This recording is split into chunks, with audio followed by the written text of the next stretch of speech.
Magandang araw at ito po ang ating panibagong update. Nako, na fake news umano ang Davao City Police Office, mga kababayan po natin. Dahil kumalat nga sa social media na umano'y may 37 na Davao City government employees test positive for drugs. At agad naman nag-react po itong si House Committee on Dangerous Drug Chairperson and Surigao del Norte 2nd District Representative is Barbers.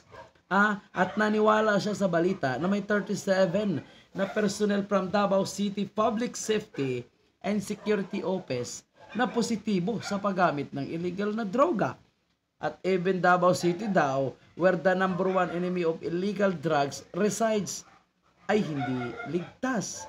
Ngayon mga kababayan, agad naman po kinontra or dinibank ng Davao City Police ang report na ito, na kung saan ay una na umano na balita sa programa ni Noli Di Castro dito sa DWPM, itong teleradyo, serbisyo balita.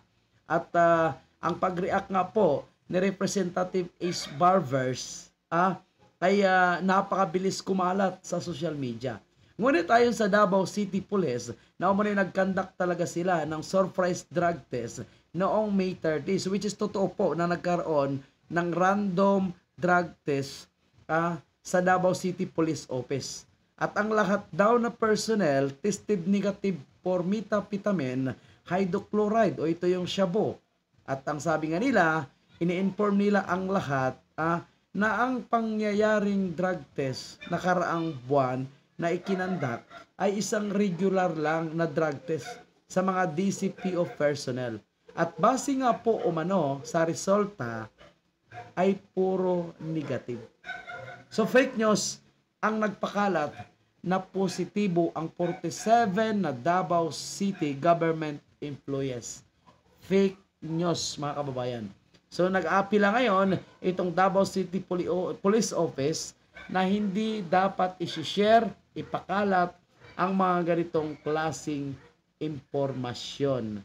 At ayon nga sa Davao City Police Office, is still committed to serving with utmost sincerity and dedication to ensure the security and safety of the Dabaweños and the city.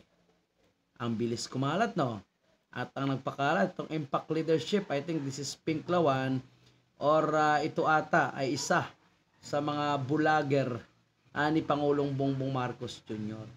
Unverified information, pati itong si Barbers ay nabiktima at nagpakalat din ng maling impormasyon. Ngayon mga kababayan po natin, nasaan po yung kampanya ng gobyerno kontra fake news at bakit hindi nati-take down agad yung mga ganitong klaseng report kung saan ay napatunayan na fake news naman pala at ni walang isa na positibo sa paggamit ng illegal na droga diyan sa Davao City government employees.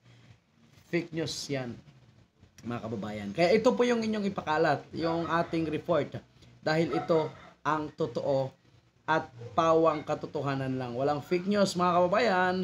Maraming salamat.